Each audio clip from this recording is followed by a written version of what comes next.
High body count, 4 birds, 1 raccoon, and some asshole on a snowmobile. I'm Sam. You know, after watching this movie, I'm pretty sure that the business tycoon guy is the father I never had, and I never want. I'm Jackie. Smoke on the mountain, fire on the slopes. I'm Justin, and this is Volcano, Fire on the Mountain on Stinker Madness. Hello, welcome to Stinker Madness. We're back. Sort of. Yeah, sorry about that, guys. We moved. It was quite cramped in the rental from hell, and now we're spread out. I got a fancy new microphone. Hoping it's coming clear for the listeners. Fancy new microphone. It's the Yeti we started this podcast on, and we were like, this thing's a piece of shit. Quite actually the first microphone we had that wasn't just like one of my dad's old microphones. Right. No, this one I got from work.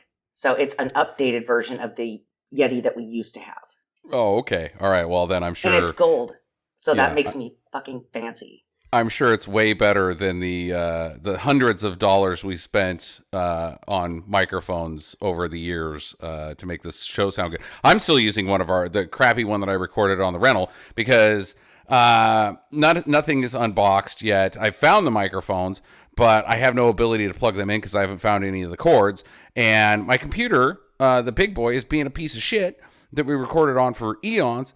So there's still troubles. I see everybody's looking at me, and I've got a stupid boom arm right in front of my fucking face right now because nothing is set up. It's kind of like the Phantom of the Opera for you right now. Yeah. Ooh. Plus, in the style that we're doing this with, everybody has their own computer. The USB mics are like way more convenient than going through an interface. They are, but I just don't know if they sound as good. You still sound good, Sam. The I'm entire telling time you, we were guys doing should the. just get these Go mics. They're like $55. Yeah, well, that's a discussion off air. That's behind the scenes stuff. I'm gonna do an interface when I move my desk. I'm putting in the big one for instruments. I'm gonna get the 4-track job that has the DAT input that I can plug the big one in and then go through USB without having to have a FireWire deal. And I'll be back on good mics again, probably within a month, maybe, when I can move all the office stuff around. When my butt stops hurting. Yeah, so as some of you are aware, Sam and I live streamed our adventure from Boise, Idaho, all the way to St. Louis, and we made it. Everything went well. We didn't break down. Part of my car fell off on the first day, but other than that, we survived. You can watch the videos on our Facebook page, facebook.com/StinkerMadness.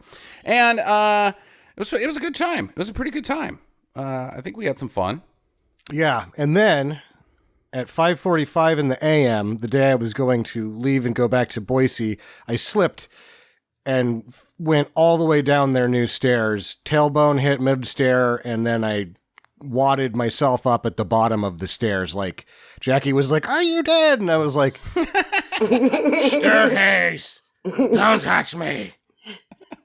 I stopped myself with my face on the hardwood, and it hurts pretty bad, but it doesn't bother me. The tailbone thing has been a real annoyance. There's just nothing you can do about it. It's just sort of an annoying thing. You have to shift around a lot, and by all accounts, all you can do is wait for it to feel better. Did you get a donut? Yeah, you missed it. Actually, they don't do the donut anymore. It's like a dual leg pad that's missing the tailbone part, and it's like life in a chair would be unbearable without it.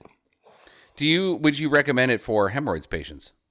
I think it would work for anything. They say that these are good for lower back pain. I told Justin before we started recording, I got one for like $22 at Walmart, which was cheap because the gel ones on Amazon are almost like $40. Mm-hmm. But if you have supposedly lower back problems, tailbone, hips, whatever, these shaped things are supposed to be really helpful in long-sitting situations. Now, Jackie, it has been some time since we've heard from you. We're not going to spend too much time describing the last 2 months of our lives, but I want to start out by saying that while Sam and I were doing our Moving Not Movies episodes, you surprisingly were very missed. I throw you under the bus a lot for being weird and saying weird stuff that doesn't make any damn sense, but every now and then Sam and I were like, So, what do you want to talk about? Yeah. Where you always come in and you always have something to talk about, even if it doesn't make sense. Thank you. And now she's done. Yeah. Oh, the Queen's Jubilee was this week. She's been 70 years on the throne. Right. And, she's my favorite person in the whole wide world. Sorry, you two little assholes, but the Queen is pretty awesome. And there was a picture of Prince George, the great-grandson, and he's standing right next to her, and he's got his hands over his ears, and he's screaming. It was pretty funny. I saw that picture. Yeah. I also saw that they fucking dusted off Rod Stewart. Dusted him off and threw him up on stage. Poop pants. Did you miss being on the show, Jackie? I did. When all you have to talk to is an 8-year-old and 2 dogs, Right. your life starts sucking wind pretty hard. And then you're in the rental from hell where the stairs aren't even and the floor slants here and there, right? So even if you're not drunk, you're like, this could possibly be a problem later for me. So I am so glad that we don't live there anymore because because the stairs were so steep, the 2 corgis could not get up the stairs on their own or down the stairs without probably dying. And so we had to carry them every night to bed and then carry them down the stairs every morning. And they were so steep when you're carrying a corgi, especially the fat one, no offense, because she's listening, you can't see the stairs underneath you. So you just got this dog dangling between your legs and you can't see your feet and you're trying to aim for these stupid stairs on instinct. And you're like, dude, I am going to go down these. And no offense, Sam, you landed on carpet. These were hard concrete stairs. If one of us was to take a tumble with the dog, we would, of course, try to use the dog as cushion for our own body. But the dog would be in more pain than you were. No, I'm just kidding. It would have sucked if going down those stairs, if we'd taken a tumble. It seemed like the 2 of them were quite pleased right when they were there. Like when I walked up the stairs to put my stuff into the guest room you had me in, they were both standing there as if to say, I can go up and down these stairs just fine. Thank you for asking. Look what I can do. Oh, by the way, that room that you stayed in is now officially the Sam room. Yeah, that's what our son calls it. Should I put this? He's carrying boxes up. Should I put this in the Sam room? Yeah, I guess. Yeah, so apparently you have a room here forever. Ah. And that's what we'll call it when other people stay here. Like, oh, you guys are staying in the Sam room. Why is it the Sam room? Should make a weird sign for it. Yeah. Sam room this way. All right, let's get to this, guys. I think we've danced around it enough. Volcano, Fire on the Mountain from 1997, starring Dan Cortese. Sam, go. You know what Dan Cortese is up to these days? I've got some questions about that, but why don't you educate me? In 2021, he was in one episode of Leverage, and that was his first on-screen appearance since 2015. Okay, so 6 years? Yeah, but I think he's still pushing I think his main job is that Beachbody gig.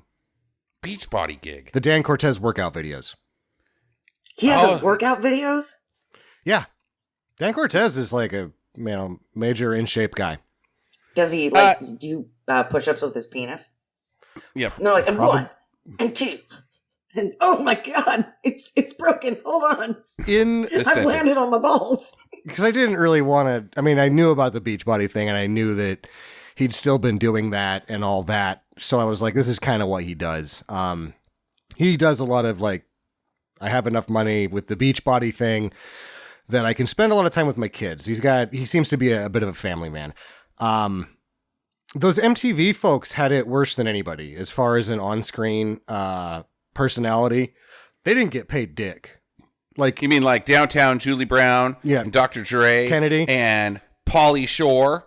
Kennedy, I think, has a show on like HGTV or something. Like, they all kind of stayed on TV or relevant enough with YouTube or whatever they were doing that I don't know about Pinfield. I didn't look him up. Oh, Matt Pinfield, I forgot about him. Pinfield might be just like touring with Mastodon. He's like a roadie for Mastodon, and they're like, right? That's Matt Pinfield. He's our roadie. And he's like, yeah, this is awesome. I get paid more than when I was on MTV for like half the day.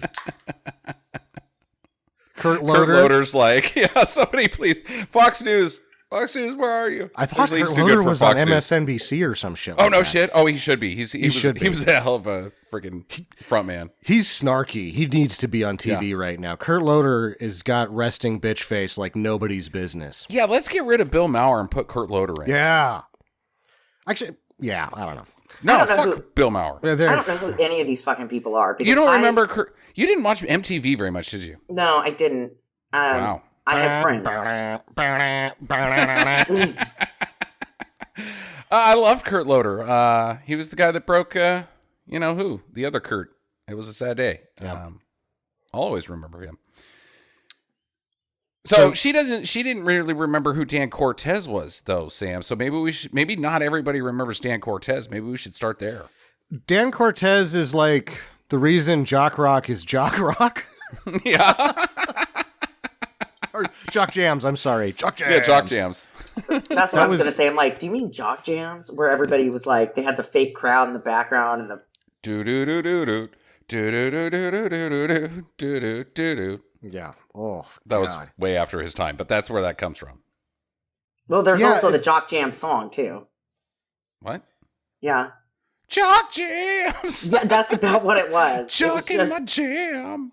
I thought, like, Who Let the Dogs Out? That's like, jock jam. Yeah. Whole CD. Gary Glitter. Yeah. I bought those. I thought they were cool.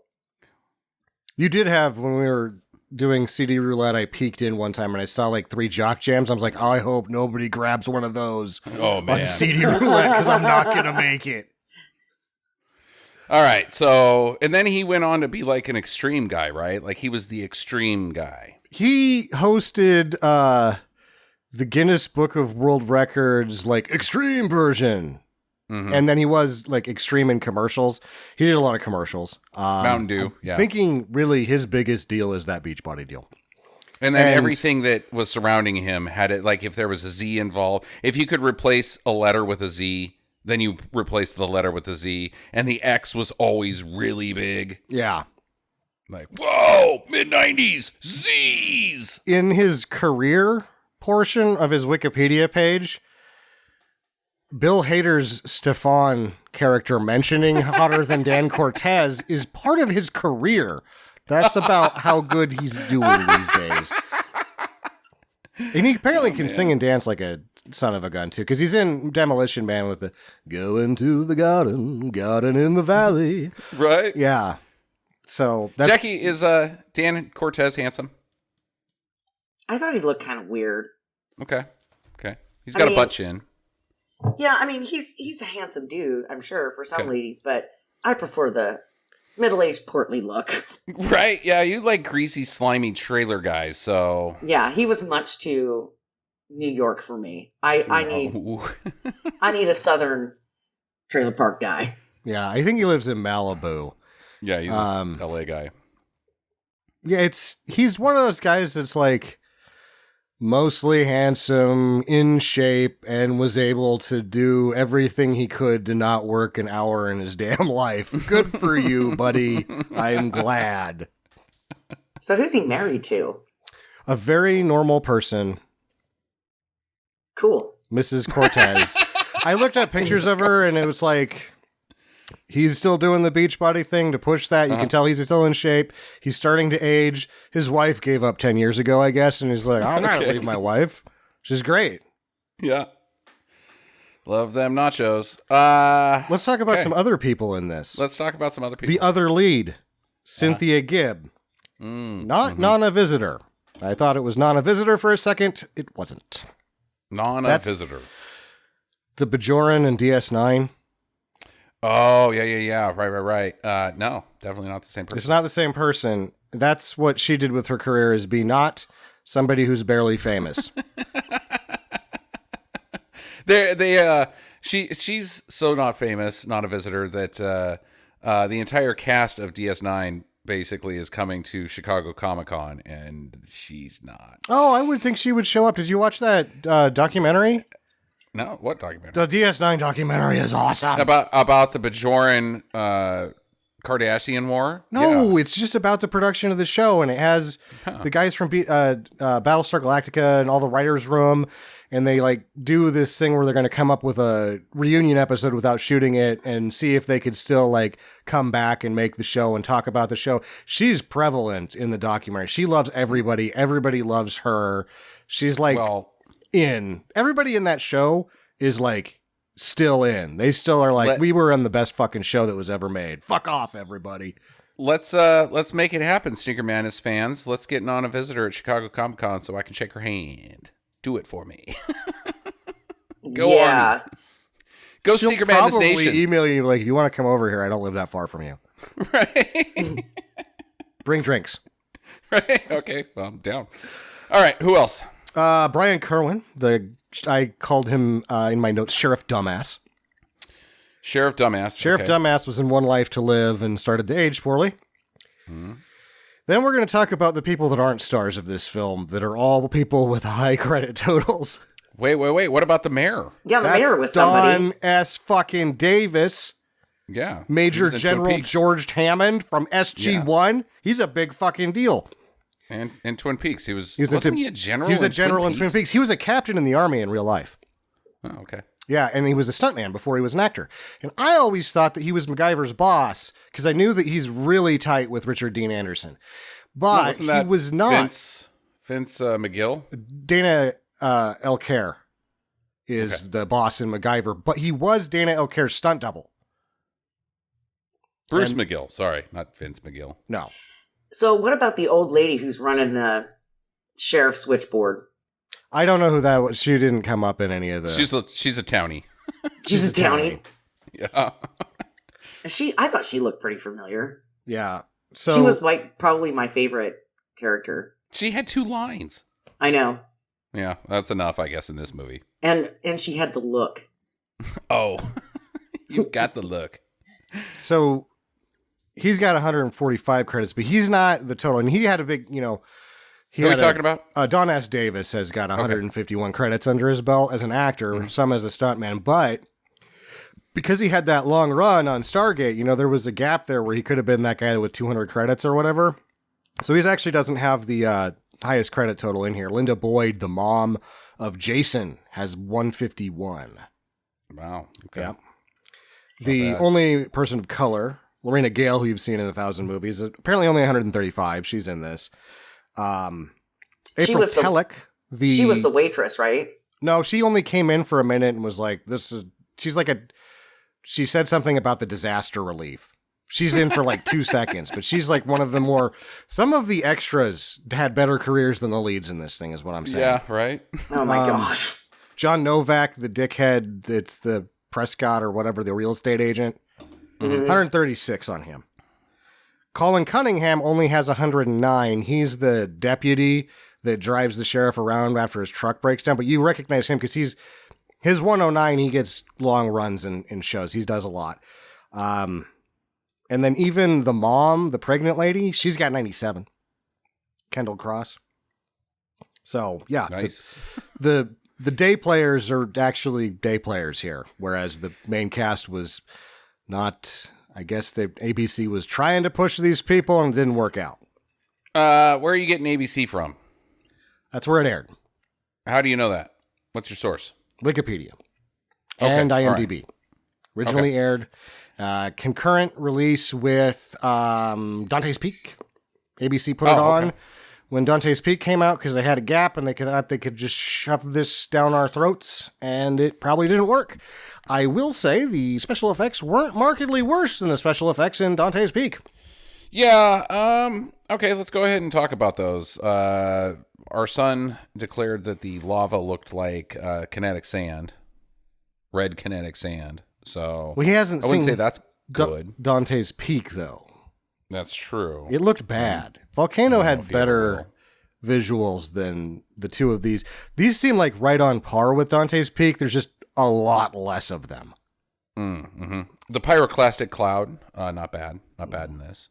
The house that explodes because it was filled with hydrogen looked real bad. Yeah.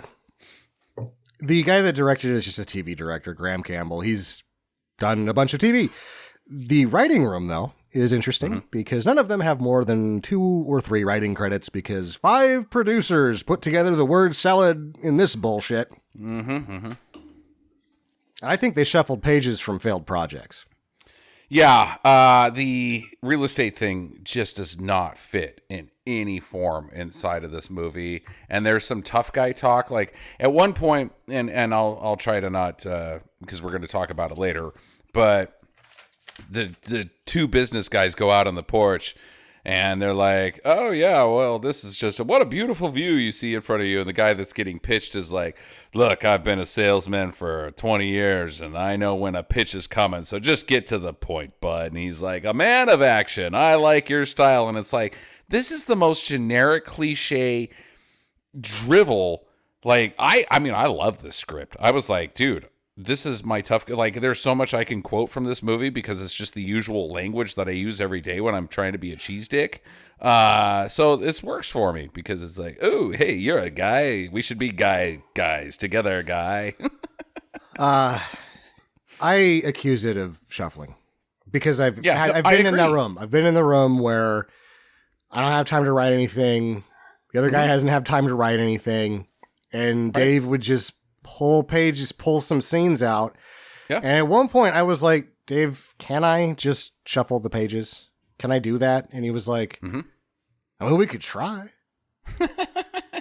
What's the harm? And he kind of looked at me. He's like, that would actually be less lazy than what we're doing right now. Right. Yeah, let's give it a shot. Couldn't tell the difference. Right. Couldn't tell the difference. If you slap scenes together that don't work together, you may as well just shuffle the pages. It works about as well. No, I agree. I totally agree. There's a lot of different things in this movie that aren't part of this movie. My favorite dialogue scene was them in the blazer. I guess you never noticed. Well, you didn't look long enough to notice me not noticing. But I always loved you. And I was like, this is shit. It's total crap. Jackie? See, and my favorite was when they were, like, right after the first initial little earthquake happens, right? And he's sales pitching the billionaire. And she goes, we have to go look for our son. He's like, I don't care about him. Right. Well, that actually worked because we have to establish what a dirtbag he is so that we can, like, because all disaster movies have to have 3 tropes. The guy who gets it right, who's predicted, the disaster's coming, who nobody believes because of various circumstances in his past. B, the sheriff. Oh boy, losing my mic.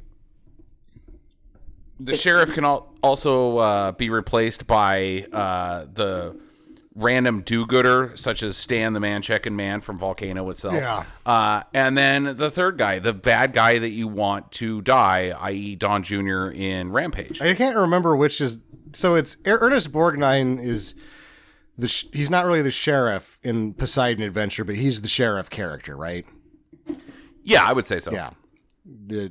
You got to have Ernest Borgnine. You got to have the other guy, who I think was... No, Kurt Russell played the same Ernest Borgnine character in the remake, I think. But yeah, you have to have your hero, your sheriff that's just like, we got to be sensible about this. And then... Well, they had 2 of those because they had the ski patrol lady, the armed ski patrol lady in this. Well, who is she in the trope?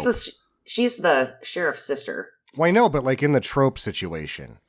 Is she extraneous? Is she like, is her and her brother like a double sheriff? Yeah, they're an amalgam of multiple characters, I would say. But you also have to have the mayor who keeps the beach open. Yeah. Right. And the dickhead who is so selfish that he kills himself by his own selfishness by the end of it. Right.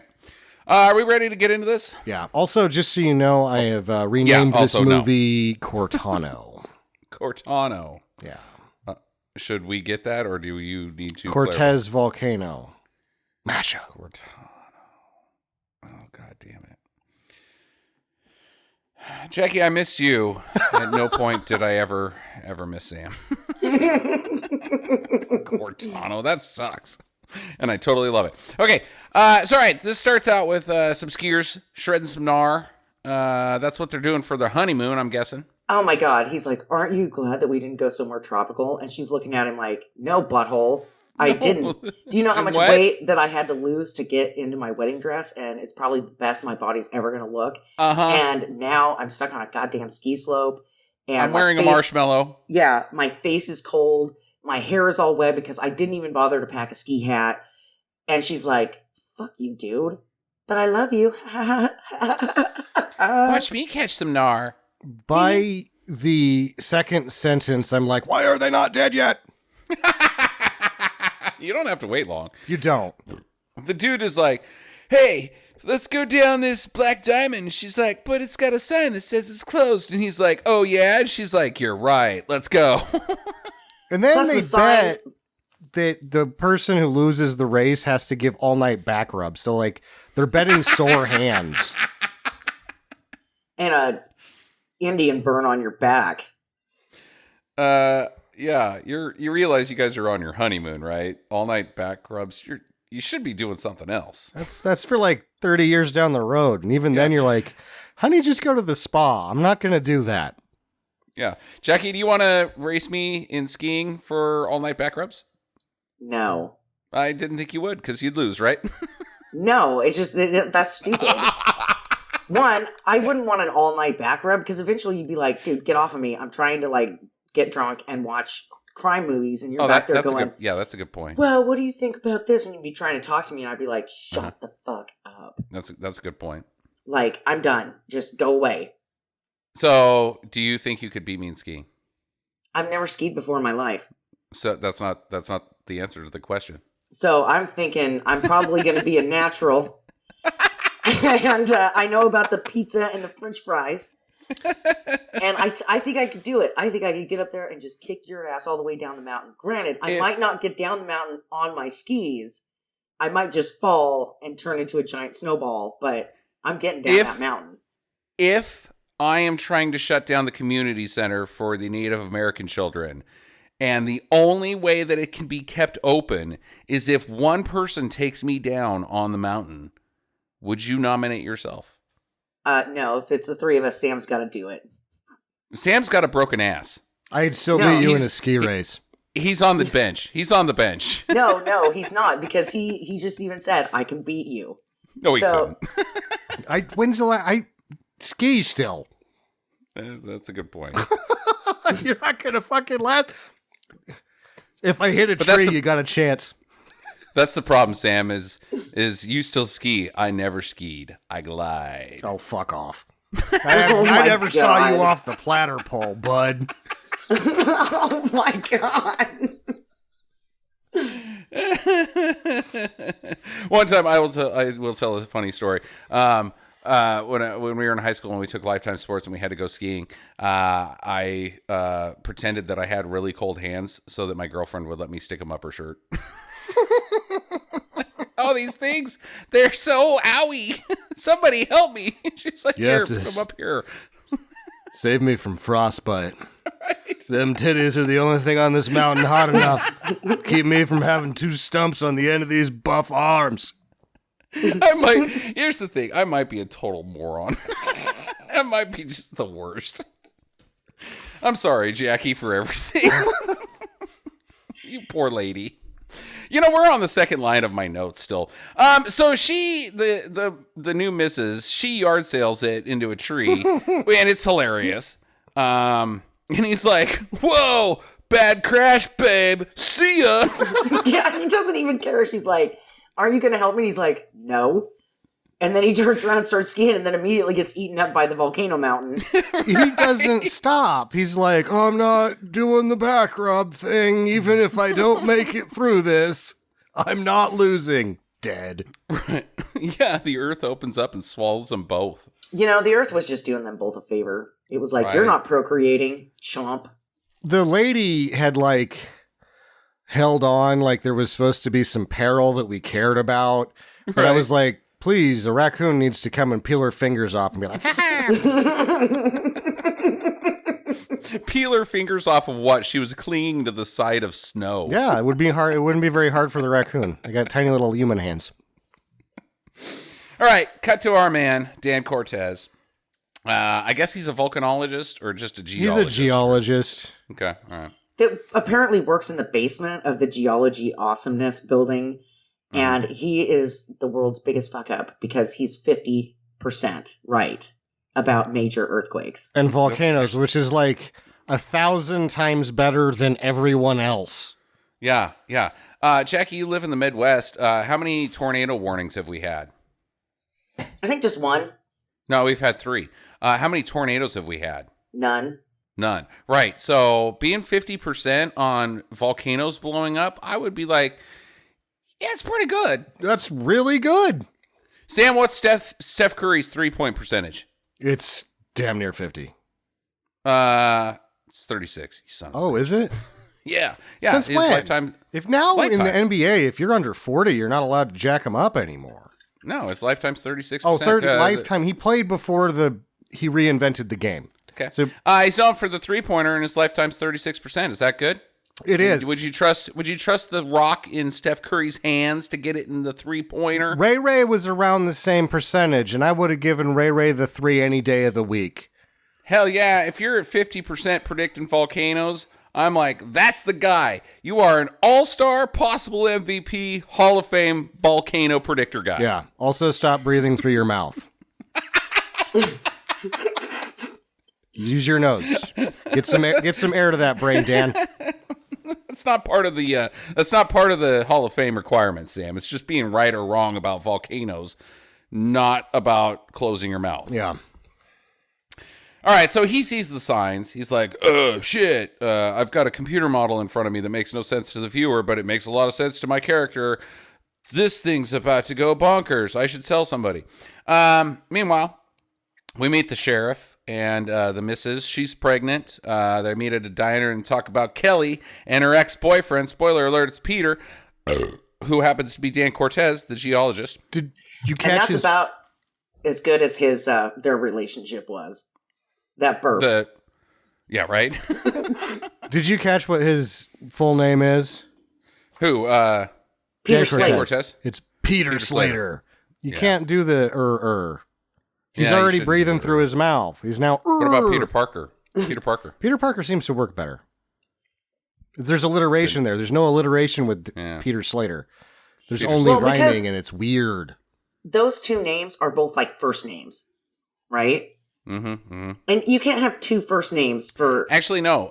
The only other Slater I know is Zack Slater from Saved by the Bell. AC so. Slater. AC Slater, right. Mm. I think that Slater. he helps Dan Cortese with the beach bod, too. I think All I right, want to so change my name to Jay Slater. Jay Slater. Yeah, like AC Slater, but Jay Slater. Dr. Jay Slater? Yeah. That would be badass, actually. I would allow that. See ya, Slater. Yeah. Oh, no. Yeah! There's so many jokes I can make. Yeah. Okay. All right. So speaking of their daughter, Peter Slater's ex-girlfriend, her name is Kelly. She's like the mountain ski patrol lady, whatever, just general caretaker of the mountain, right? She's like the head of the mountain patrol, but Okay. it seems to be that the mountain patrol is part of the sheriff's department, and the sheriff is the sheriff. There's a couple of deputies, and then they've got like a squadron of mountain patrol. Mm-hmm. Well, because that's what the town's known for, right? It's a ski town. They have to, play it safe. But they also didn't notice that, two of the guests never came back. But they do actually. They do actually later. They I know, never but- go look for them. They do actually. Oh, do they? Okay. Yeah, they do. Right. But my thought is, don't they, because I've never been skiing, but don't they, have, a little counter thing for every time somebody comes up and down the mountain so that they No. know No. if somebody's stuck out there? They do not. They nope. do not. They say The things mountain- like, you don't do this, you're going to have a bad time. Like, Right. you might die because I'm not paying attention and I'm stoned. The mountain is basically ran by the same people that run the amusement park. Pizza face teenagers. That's not true. They have less concern at the ski hill because they're just counting the seconds to the end of the shift when they stop running the ski lift and they get on it. Yeah. that's true. That's true. Yeah. All right. So she's up there looking around. She's like, yeah, there's signs of weird stuff happening. Like this dead raccoon. Check this one out. It's chunky. This one's really chunky. She's finding chunky dead raccoons. What is chunky? Chunky. What is chunky? I guess it was fat. She said it was fat later. She's like, this one wasn't having a hard time finding food. It was big. That one didn't body. miss a meal. What does that have to do with anything? Well, it didn't die of starvation, I guess, on the top of the mountain. Like, at first when this happens, I'm like, dead raccoon on the mountain. What the fuck? And then she's like, oh, it must have been poisoned. And I was like, yeah, that's pretty much the only way a raccoon would die in its natural environment. Right? Yeah. Well, it could always die of starvation, said the guy on the ground. No, raccoons are notorious for not ever dying of starvation. Animals are pretty good about eating food. I don't know if that guy has much authority in critters, but I don't hear a lot about him starving to death. Well, didn't he say something dumb like, maybe it got tired of eating nuts and berries, so it just decided to die? Yeah. And she's like, nuts and berries? These things eat trash, man. You're the dumbest person I work with by a lot. Wow, what an idiot. And she's like, they're probably poison in the trash cans. And I've never heard of somebody going out and pouring poison on their trash just to make sure. Yeah. Right. Well, that's not what's happening. I've heard tale of people poisoning their trash cans because they got tired of the raccoons getting into them. We just left out the cheapest dog food ever away from the trash, and that it was like the raccoons at our place in Garden Valley were running a protection racket. Mm-hmm. So we just fed them dog food so they wouldn't fuck with our trash cans.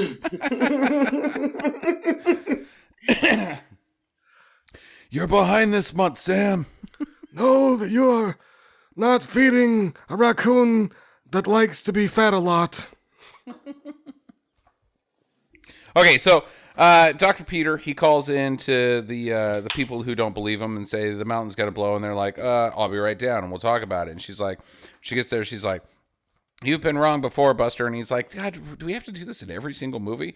Yeah, it's a disaster movie, bud. This is what we do. I guess it doesn't work if you're just right, or we don't even have your character in this movie, and the mountain just blows up on its own, and everybody's like, shit, the mountain blew up on its own, because it's the same goddamn result when we don't believe you, so I don't even know what the point of your character is.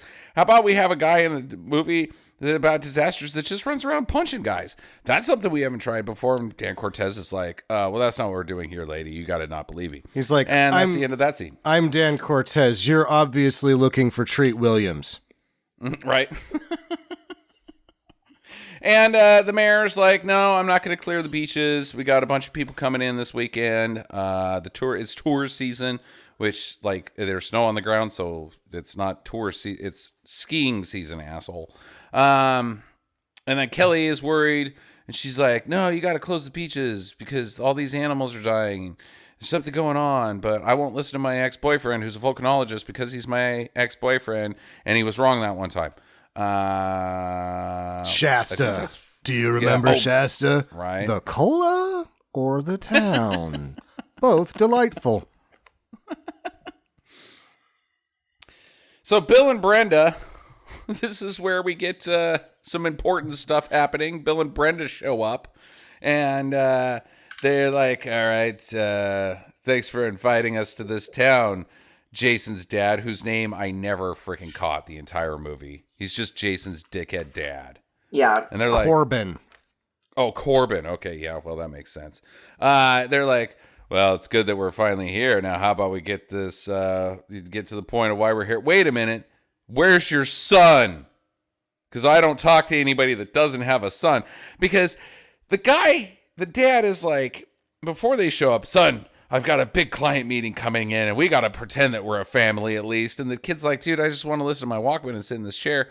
And the dad's like, nope, you got to go to dinner with us, and you better be there on time. So they walk out to Bill and Brenda, and the dad's like, oh, Bill and Brenda, so good to meet you, or have you here. Welcome to our humble little village.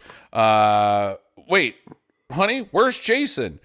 oh, I think he ran off with his friends. And then they cut to Bill, and Bill's got a dirty look on his face like, well, shit, I flew all this way to meet a family. Yeah. Where's this family we're talking about? This sale won't go down without that dickhead kid. Yeah, where's that kid? Get him in here. It's so God damn. Okay. They cut to this is where they cut over to Cortese and the mayor yelling at each other, right? Mm-hmm. Donut demo.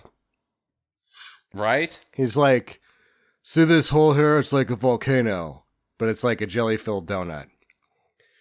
And like, there's like pressure, and he sprays donut on General Hammond's face and doesn't eat the donut. Dick move. Oh, man. I was wrong. That's way later. Oh, is it? Yeah, it's way later. That's my next note from this sale won't go down without this dickhead kid. I took like 2.5 pages of notes just to stay awake through this fucking thing. All right, so there's some more gas erupting, and there's birds dropping dead, and Kelly finds Peter in the ranger station, like, oh, I came up here to look at gas stuff, and she's like, what are you doing here, Buster? You're under arrest, and she pulls a gun on him, and she's like, wait, you're my ex-boyfriend. I'll go ahead and keep the gun on you, and then she handcuffs him and brings him into town, and Kelly gets the notice that the skier's gone missing, and she's like, well, I'm going up there. And Peter's like, well, I'm going to go up there with you, too, because of these dead birds and stuff. I bet you that's related. And she's like, no, I'm good. So she goes up, and the patrol is like, hey, lady, we found this bent ski pole. And she's like, dude, this is a mountain. We find bent ski poles all the time. They're rentals. Nobody gives a crap about them. Most of the time, they're used for sword fighting from teenagers. Little man on the totem pole doesn't get to run the ski lift yet. They have to go gather up the ski poles. Right. It's like actually like there's like the cart person at a grocery store. Ski hills have that. Yeah, they do. There's something weird going on because of this bent ski pole, but they don't have time to answer that because toxic gas is coming up. There's a cowboy. There's a cowboy ski patrol guy. He goes down second. The other guy goes down first, and he's like, "Oh, that doesn't smell good. Let me inhale deeply and then fall over." Meanwhile, Dan Cortese has made the most egregious error one can make when skiing. Mm-hmm. He's gone up in jeans. Denim is like a snow sponge. Being in snow in jeans is literally the worst. There's nothing worse. Shorts is a better idea. Shorts is a better idea than jeans. You ever swam in jeans as well, Sam? Yeah, it's not good. They're sponges. They are not good for water. No. But skiing's really bad in jeans. Even cutoffs that are cut off so short that your balls hang out. Mm-hmm. They turn into like a 50-pound weight, and then you're just a naked guy. Because they're coming right the fuck off. I can't think of anything that's worse to skiing than jeans. The very first time I went skiing, I was like, this will work. I'll wear sweatpants and jeans. What a fucking terrible mistake. Did your hands get cold, though? No, my hands felt great compared to my lower I know body. A sweet move to warm them up. Like the people at the ski hill were like, really, kid? Fuck. And they found like the biggest trash bag that they could and put it over me so that at least only like my knees down would, but it didn't matter. Mm-hmm. That was just the whole inside of the trash bag, my body was a giant water sponge. Because you stay warm enough that the snow sticks to the denim because it's a snow sponge, and then it melts, and it's like you got into a pool wearing a sweatsuit and a Canadian tuxedo at the same time.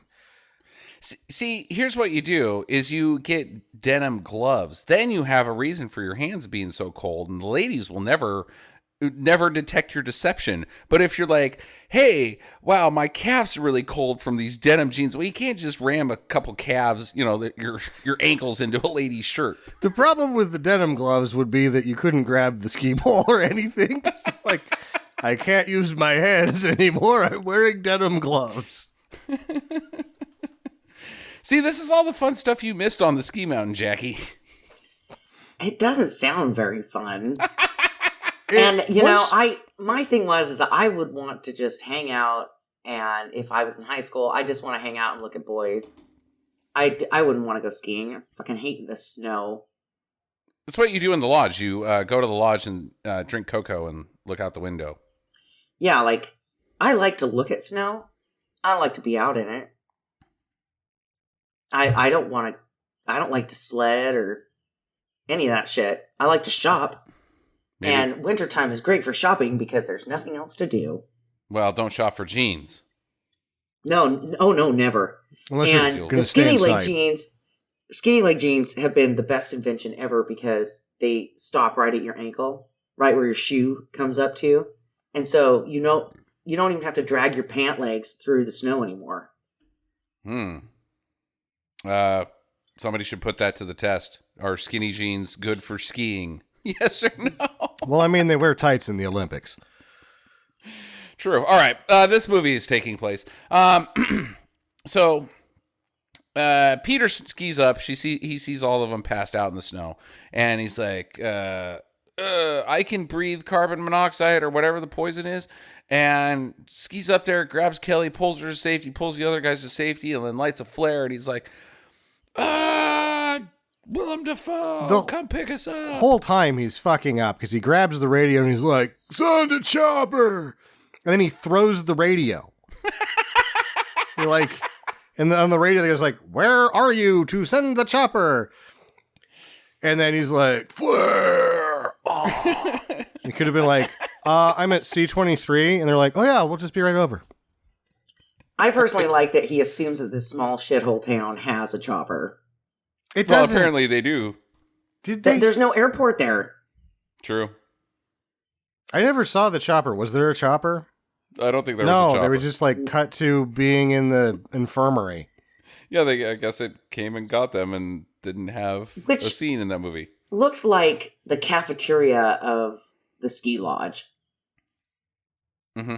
That they just converted. Right. They're like, well, Yeah. we got more than 2 people, so we're going to have to go into overflow into the cafeteria. Okay, so then Jason arrives for dinner. He's like, hey, guys, I was out hanging out with my friends. Sorry I'm late. I was sitting in a chair listening to music, and Dad was like, about time you got here. Hey, Bill, let's go have some cigars and cognac. See, I have Let's go do the man thing. Yeah. Like, wait, I just got here for dinner. I thought that was the whole point of why you were pissed at me, that I wasn't here for dinner. And you're like, oh, well, now that Jason's here, let's fuck off. Well, real men can't do a deal without shitting on their families first, so... Right? Right. Jason, you stay here with the ladies, who I just told to go shopping or something. Yeah, don't go shred, because his friends were like shredding the gnar. And Jason's like, I just sat down for dinner. How about I have dinner? Is that an option? Nope. And then Corbin pitches Bill, and he's like, here's the thing. This town is waiting to happen. It seems like it's pretty busy already, pal. But I got an idea for you. Invest in this town or in me or whatever. And if you get in now, things are selling at $75 a square foot. My God. You know what we just paid for our house, Sam? Huh. It's a house in a town. $98 per square foot. You know what we sold our house in Boise for? $250 per square foot. You know what that shit cost in Vail that we just drove through? I couldn't. It's an actual ski resort. I couldn't imagine. Probably $500-600 per square foot.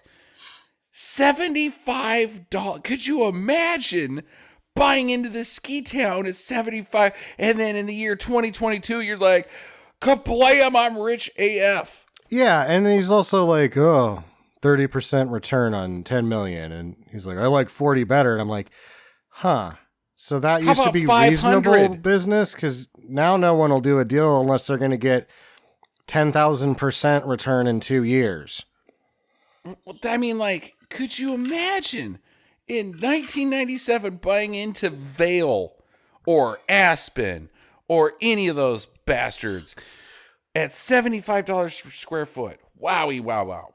We used to, when we graduated high school, we could have bought an acre in our town for $14,000. $14,000 would have got you an acre. Mm-hmm.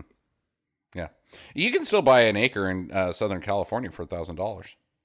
You can. It's just that there's no water. It's in the Yuma Desert. It's in the desert. Yeah, you can actually get into where you're getting like 100 acres for like 18 grand, but it's just dirt and there's no road to it.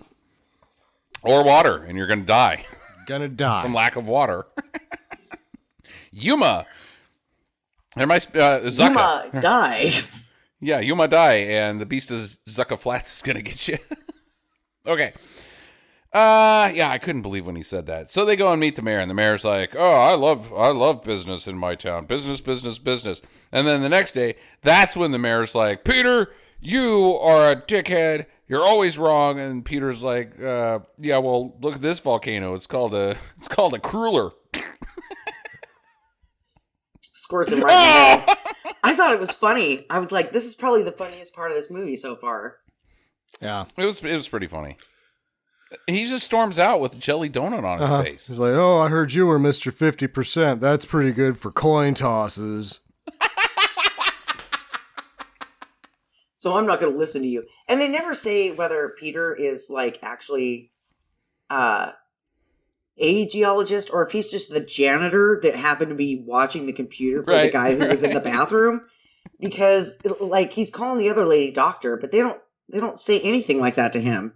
Yeah, they don't say Dr. Slater ever. He might just have a master's in geology. Good enough. Good enough to get it right one time, Peter. I think that he was part of a rockhound group and they were out on a scavenger hunt and they're like, "Hey, you know, we've got some openings in the geology department. You want a job? Just watching the computer screen?" Good enough for us. And good enough to predict Kilimanjaro, Jackie. Yeah. Here's the deal. If you can stay awake through these 4 classes about rocks, we're going to give you a degree. Most people can't do it. I took a W in geology. Got past the freebie. I'm going to switch classes or whatever. It's like, I can do this. I can do it. And I was like, I can't stay awake when people are just talking about rocks. This is impossible. All right, so Peter and Kelly head up to the computer station and to check things out. And I don't know why there's a computer station up high on the mountain. That's where they keep the computer, and it doesn't even have. It's got a working computer, but they don't have heat. Like they don't have propane heat because they're breathing out, whatever that's called, air vapor. This is like a shanty shack that the weird guy on top of the mountain lives in. That's got like animal hides everywhere. He's going to rape you a couple of times, but then he'll let you go because he's a nice guy. He's a nice guy. I think he's the nice rapist. Yeah. No, I think it's a Forest Service lookout, but they've got a computer in there because of all of the active geology and volcanism. There's telemetry stations, right, which are just barrels and TV antennas. They're like, my God, it's about to get worse, and it does. Earthquake. Everything's shaking, the camera's shaking real hard, things are falling off, and then the tree smashes into the station, and they're like, shit, we almost got crushed, and now the station's on fire, because you were making soup. The soup. We've lost some birds, we've lost a raccoon, and now we've lost some soup. Soup, the soup! No, it's on fire! What was that? It's my gasoline soup. I make it all the time. They don't Dang it. Try to stop this from burning down in any way. They just leave. And then they go outside and there's like part of a tree on the blazer. She's like, "Oh no, we'll have to get out another way." We'll never get out. And he doesn't turn to her and go, "Ma'am, that's a K5 Blazer. That's not even a fucking speed bump to that thing." Lone Wolf McQuaid drove, his was a Ram Charger, but it's about the same goddamn thing. He drove it out of the goddamn ground. He did drive it out of the ground. And also, if you're ever stuck on a mountain and your escape route is covered in snow, you got to look out and say, "The way's clogged up. I'm gonna have to get her out on the Falcon." You got to say that. You got to. You only get so many times to say, "I got to get her out on the." And Falcon. then your K5 Blazer has Falcon on the license plate. That would be bitching. It would be bitching, and that Blazer isn't getting fucking stuck. And then you jump it off a snowbank so high that it looks like you're taking off, and some guy dressed all in white, he's like, "Hey, look, I'm kind of like a stormtrooper." He's like, "Oh, there goes the Millennium Falcon," but it's just a Blazer, and it comes back down. Yeah. And you're like, "Holy shit!" You just jumped out over my house. I love you.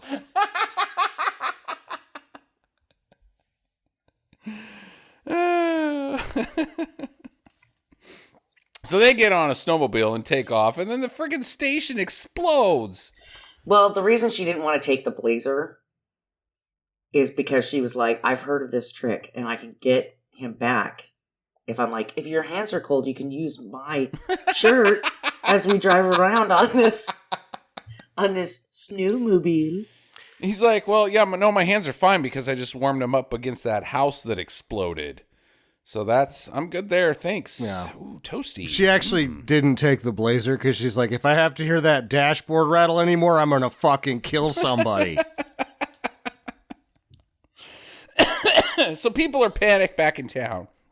And because I guess there's a power line down and it's blocking the road, even though later there's something else that's even blocking the road, and they can't leave. And there's smoke on the mountain, and Peter's got to get up there. I got to take a look. And Jason's dad is passing time at the bar, and he's like, ugh, God, I suck at business. I'm up to my eyeballs. I'm leveraged up to my eyeballs. And that's when he's getting a second drink, right? Mm-hmm. And the bartender looks at him and goes, up to your eyeballs, huh? Are you sure you can pay this tab, sir? I'm going to have to get payment as we go now. The mayor's got my back. Leveraged up to my eyeballs. I meant my teeth are swimming. That's what I meant. I'm up to my teeth in pee, not debt. Not debt. I'm good for this drink. Can I have another? Please. And then I'll buy business guy's drink too. So Bill walks in and the dad is still pitching. He's like, oh, it's not too late. This place is going to be really cool, even though there's earthquakes and stuff. Don't worry about it. Don't worry about that earthquake. What are the odds of that ever happening again? Earthquake! More food has been destroyed. We've lost more food in this movie than animals or bodies so far. And the liquor that was lost. Right. I mean, I think we should just have a moment of silence for all the booze that took a hit during this tragedy. Corbin's like, oh, thank God for the volcano, because now all that booze has fallen on top of the notepad that the bartender was writing my drinks down on to charge me later. That's now gone. Boom shakalaka. But don't forget that the light fixture falls, and Bill is such an awesome guy. Instead of trying to save the financier, he dives underneath him, and the financier gets hit in the head by the light thing. And then he gets up and he's like, "Oh no! Oh my God, no!" And the back of his head is just flopping. It was really gross. Also, up on the hill, Kelly and Peter, they get blown to safety. That was pretty fun. Yeah, they seem like they should be dead. Yeah, I think they're dead. Skewered by a tree branch. But instead they wake up and it's spring outside where they're at. That's interesting. They got blown all the way into freaking April. Yeah. It was such a big explosion that it blew all the snow off the mountain. Yeah. Also, Peter revives her by the best thing that you can do to a person who's unconscious. You just start shaking her, making sure that if her neck is broken, that it will sever the spinal cord.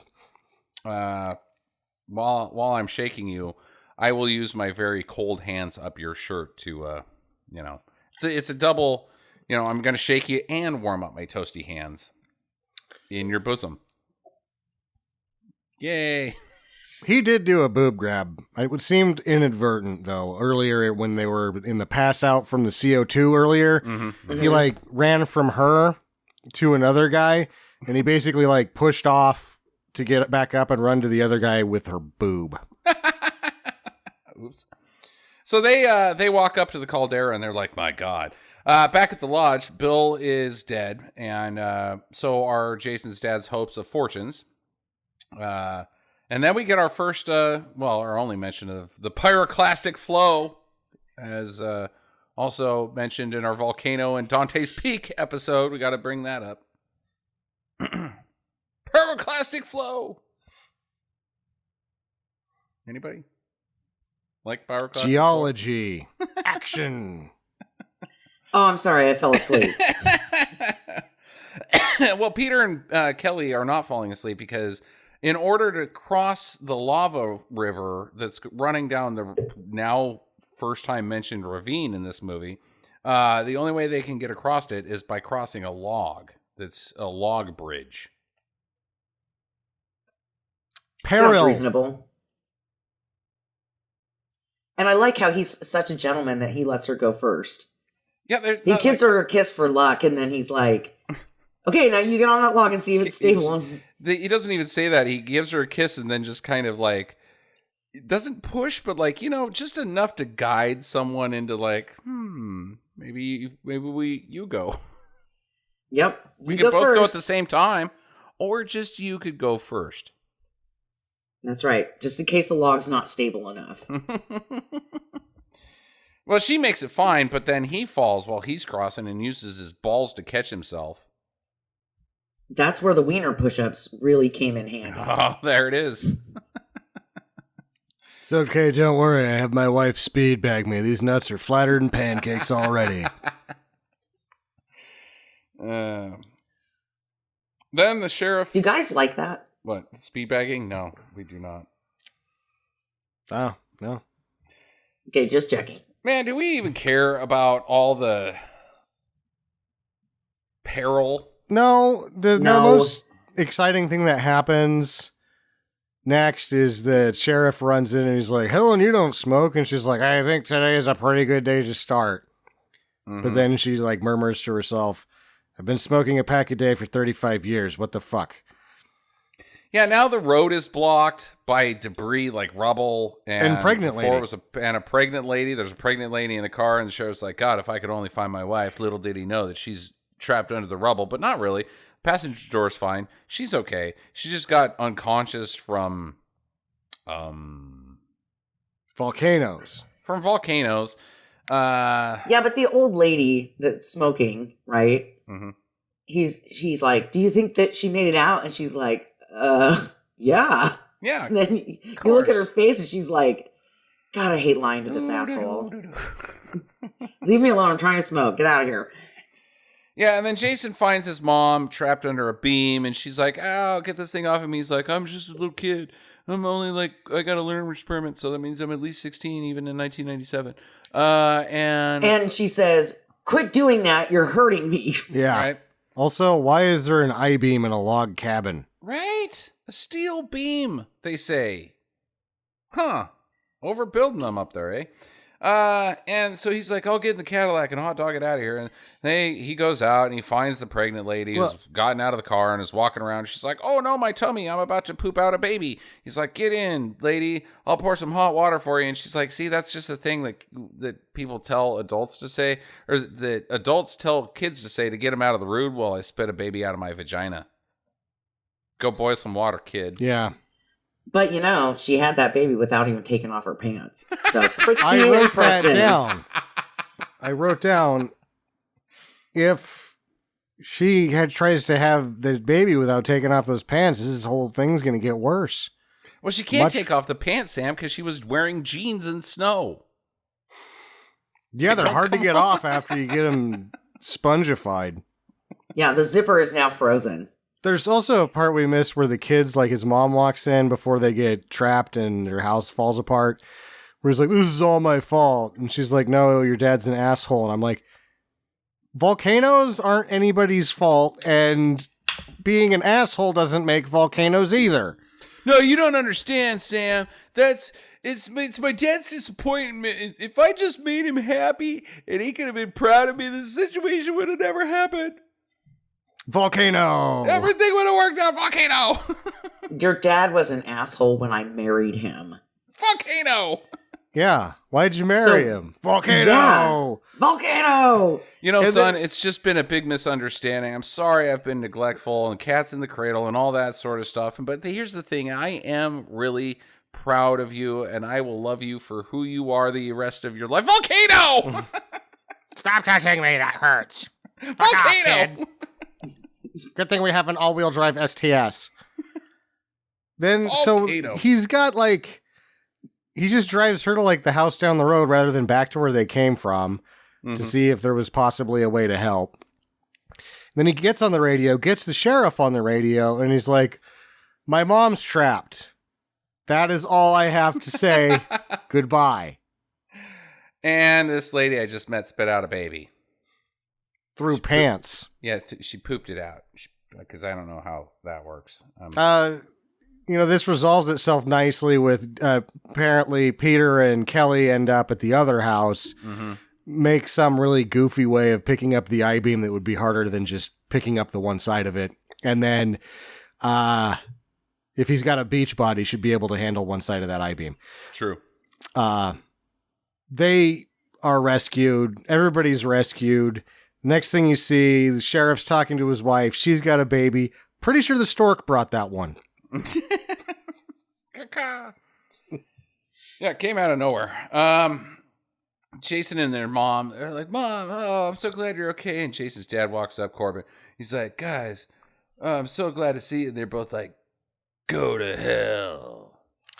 I'd like to back up a little bit because they break into the cabin and there's like this weird bear in the corner. It's like, ah. So I want to imagine that what happens off screen that we didn't get to see is he's like going back to his idea of boiling the water and she just shoots the baby out and the bear catches it. It's like, ta-ding! Oh, the visitor center. Wild things happen. Okay, so the second eruption's coming. Peter's like, oh, shit. We got to evac all these people. And they're like, no, we can't get them out of here. The road's blocked. And Kelly's like, wait, block? Road, block. We could block? I've got an idea. And so she's going to plug the volcano up with snow. No, she's not. No, she's not. She's going to stop it with snow. She's gonna. So what we need to concentrate on is that for all of the volcanoes movies we watched, the other people were all like, yeah, it's a natural disaster. We'll have to evacuate people and hope we can do the best. Mm-hmm. Kelly's like, fuck that shit. These freewheeling volcanoes have been running amok long enough. We're taking the fight to them.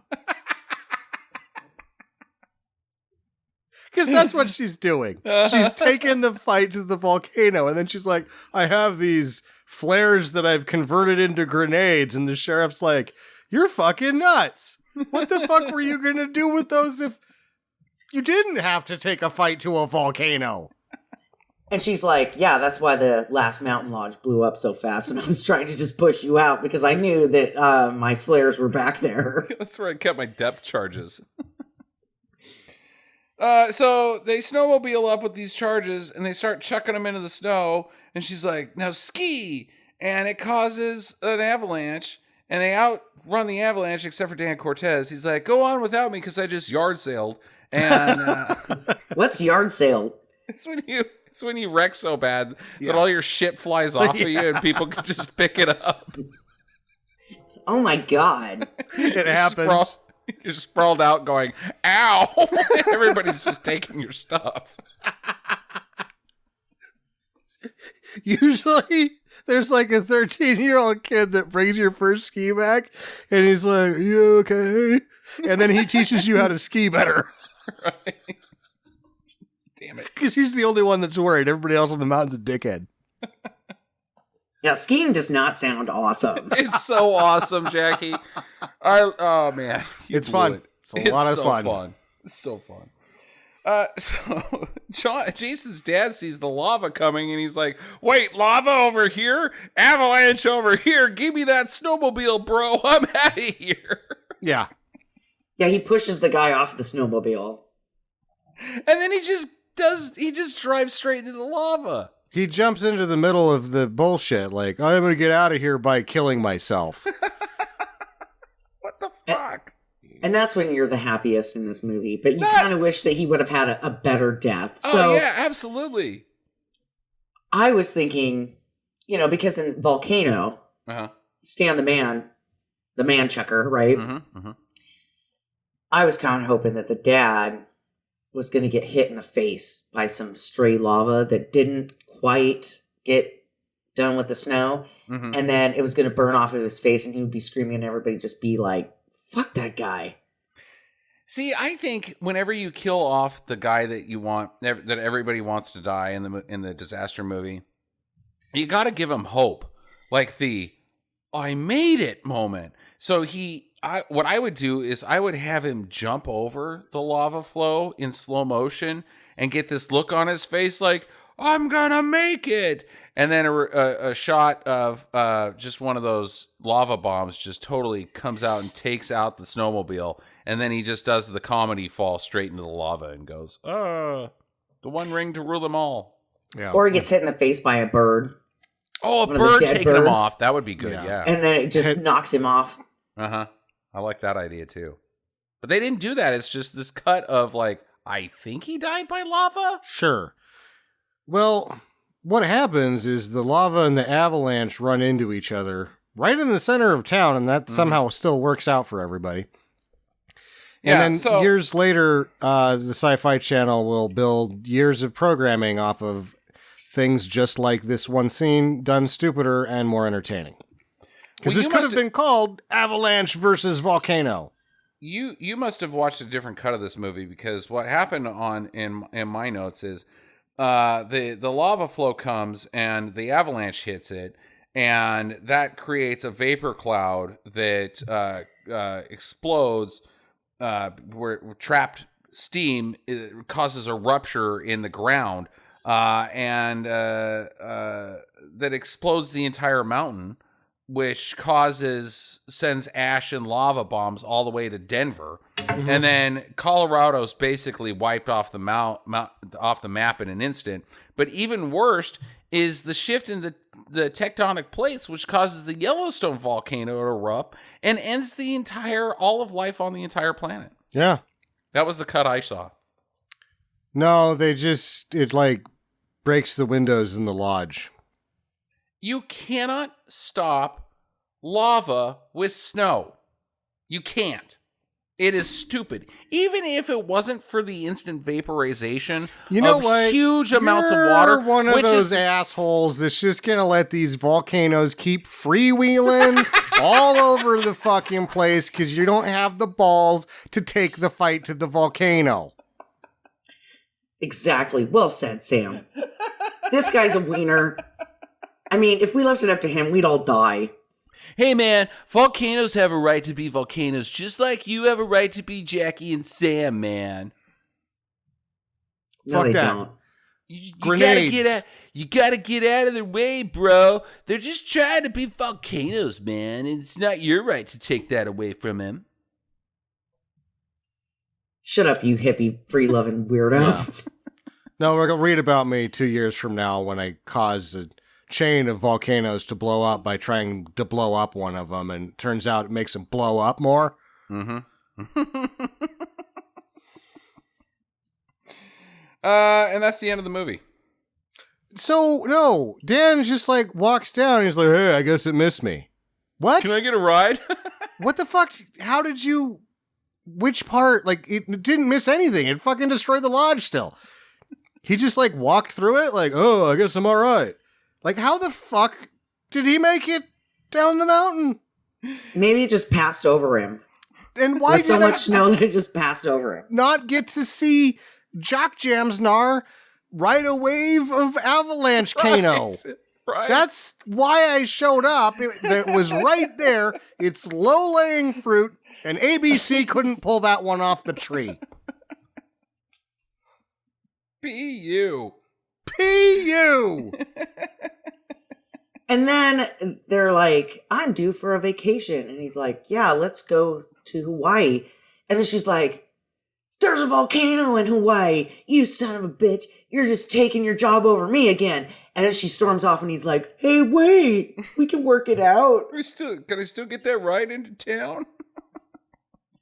Because I heard the National Guard was going to have the rock pile cleared off in like 3 hours. My car's still buried in snow on the mountain from the avalanche you caused. All right, who's got questions? That was my only question. How the fuck did he make it down? I'm taking Jackie's theory. It's just snow just went right over him, and he was like, "What?" Would you still invest in Angel Lake after all this? It's probably not going to go off for another 200 years, so yes. Hell yeah, I would. I bet you I could buy into that place at like now $25 a square Oh, foot. yeah. Kablam!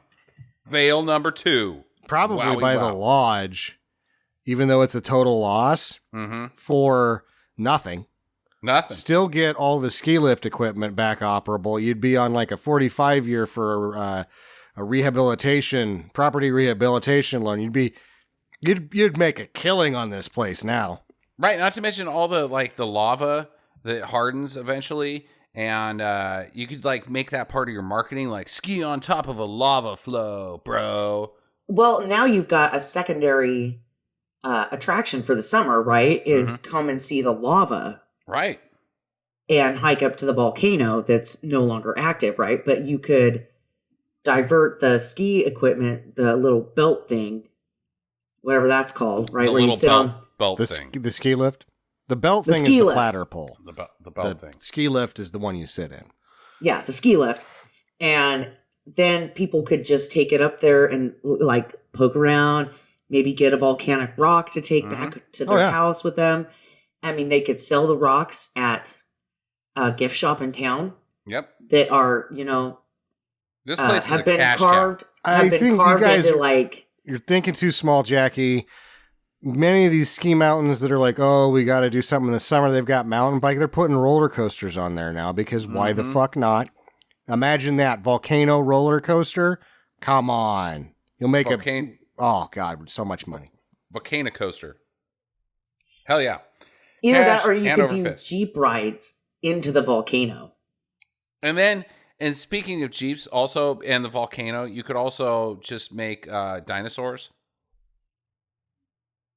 You just hire guys to dress up like dinosaurs. Yeah, and jump out at them as they're going. That's gonna be through way the fucking volcano. cheaper. We're talking about 10,000% profit, not like maybe a disaster that already on top of another disaster. No, it's fucking. You're in a roller coaster. It could be a fucking furry. They're not going to know the difference. Yeah, you get one of those $100 T-Rex suits. Put them on a guy, the inflatable ones. Jackie, you got any questions? Do they get married? No. They're both too stupid to find the door of a car. I don't know if they could sign the papers, even if they wanted to. And also, Kelly, she's a fine girl. What a good wife she would be. But his love, his life, and his lady is volcanoes. The lava sea. The lava sea. So do you think that, and here's my second question of relationships. So, mom trapped under a beam, right? Jason's mom. And Jason, we're going to leave Jason's dad. But now that he's dead, we think. Is she, like, just going to make bank? She's going to make bank off the insurance to the house and the life insurance. Yeah. And they're moving to Florida. They're moving to someplace that doesn't have natural disasters. They moved to fucking Long Beach. They're in the Sierra Nevadas. They say that. So this is California. So they moved to fucking Long Beach. That's what happens. He learns how to gnar it on a wave, likes it better, sees a shark one time, doesn't get eaten. Stays on the Queen Mary while they look for a house. Sees a bum dropping needles on the beach. He's like, cool, bro. Santa Monica. That's okay. Is Dane Cook just Dan Cortese with one of those face-off surgeries? No, Dan Cortese Are they the is same guy? No, Dan Cortese is in way better shape. He can sing and dance. Dane Cook is a man piece who of shit. People thought was funny and hasn't been in a while. Think about it, though. Dan Cortese kind of disappeared, and Dane, Cortese, Cook. It wouldn't be that ludicrous that it's a face-off scenario for... No, because Dan Cortese is doing the beach body thing. Okay, all right. I thought they were kind of the same guy. Like, after Dan Cortese left my environment, this Dane Cook guy came in and started pissing me off. Here's why they're not the same guy. If Dan Cortese called me on the phone and wanted to come over, I'd be like, oh yeah, come on over. Dan Cortese, what if he was still all like extreme and stuff? Like, Sam, get all extreme right now. Like, Sam would really? be like, yeah, I'm going to get extreme with these tacos. I'm gonna get extreme with these high lifes. You can, I mean, there's a treadmill over there. Or would you rather have a high life? You'd be like, okay, no, wait, what are you gonna barbecue? To be like this. You're like, okay, well, I'm gonna have a cheat day. Steamed hams. Yep. All right, last question for me. Has your favorite Volcano movie changed because of this movie? I shoot back a question. Do you have a favorite Volcano movie? Yeah, I think I do. I think it's called Volcano. Okay. I did not like this movie at all, so no. Okay. Jackie, you still, Volcano still your one? Yeah, it is. Okay. What's magma? Yeah, Magma. It's pretty hard to beat. Leading into final recommendations, I'll start with Jax. Oh God, no. There's no redeeming qualities about this movie. There's no, you know, you're just fucking bored. And then something weird happens and you're like, okay, I don't care about Jason dying in the earthquake. And then Jason's the guy, dad or Jason himself? Jason's dad, Okay. telling, the wife, I don't care about Jason. And he says it really loud so that Jason hears, the wife hears, and the primary investor. Like, that is the point in the movie where you're like, oh, okay, something happened. And that's like over halfway through. So I'm not going to give it a recommend. I was pretty bored. All right, Sammy. I had already decided that it was going to be a don't, but I was like, oh man, they're going to take the fight to the volcano. If this is good enough, this part will be on YouTube, and I'll just tell people, don't watch the movie, just watch that part. That part wasn't good enough, so you don't even get to see it, because it was boring. This thing stinks, and Dan Cortese doesn't stink enough to make it much fun. I struggled to make it all the way through. I had to pause it twice. It is a total don't. I, contrary to what you guys say, actually also didn't like this movie. Sorry. Yeah, no, it's bad. It stinks. My one-liner, I came up with something because I didn't want to even burn it on there. Like, I need to wait better to have one that just says, this shit stinks. I'm Sam. But, I mean, it's bad. Dude, I honestly think the Asylum might have done a better job with this piece of crap than what ABC did. Because, like, it's like, wait, I came for, like, this is a ski, like, hey, we got to get to the bottom of the hill to save the community center against the rich kids. And also there's a volcano and an avalanche. Like, this should be it with Dan Cortese. Like, he should be jumping out of freaking airplanes, parachuting stuff. Dive bombing, punching Jason's dad in the head. Oh, he's not a puncher. He's an extreme sports guy. Probably have to do some like volcano wave surfing, like all of it, and none of it happens. None of it. It was just a cash grab because they heard of a movie called Dante's Peak and didn't watch that, and for good reasons. But then just tried to based off of the title of Dante's Peak, I'm guessing this is what it's about, and we're gonna make that movie too and put it on TV. And it's worthless. This movie is worthless. It will aid my argument that there is no more oatmeal schlock out there than 90s made-for-TV movies. 90s made-for-TV movies are... It's like hardened, left in the bowl overnight oatmeal that you can't even chew. I would have rather taken Meredith Baxter Burney. She made TV movies. I'd rather watch one of her movies. Lindsay Wagner. I would rather watch a Lindsay Wagner TV movie than this fucking piece of crap. These aren't as good, and these are bad, but the best 90s made-for-TV movies were the Sally Field... The Arab stole my baby movies. Yeah. And then, like, my teenager, like, give me my baby back again. Like, they hit something that, like, 4 people watched, and they made, like, 6 of them. Baby back. Because the rest of it was shit that nobody would watch. Baby back. Ribs. Wow, that was more entertaining than this movie. A Chili's commercial. Chili's blasted Fire on the Mountain. Boom. What you got, Fire on the Mountain? We got baby back ribs. Well, we got nothing, really. Well, I will say that I enjoy the I've fallen and I can't get up Life Alert commercials because they're funnier than this movie. Well, that's not a thing to say. Those are funnier than everything. I will end our thoughts on this movie with what our son said. You know, this movie turned out to be pretty good. I was like, oh, he likes happy endings, I guess, even though the whole town is destroyed. And God I'm bless thinking him. that the mom dies of internal bleeding. God bless the mind of an 8-year-old. Yeah. All right, next week will be Sam's pick. You've only unprepared. You've only had 3 months to think about it, dude. Yep. Good. Thank God it's not my pick because I'm in the same boat as Sam. Like, oh, it's my pick. Huh? Well, I have a list of them. I didn't think to look at that. That would have been good. Would have been a good thing. Okay. Love you guys. Glad we're back and get to the chopper.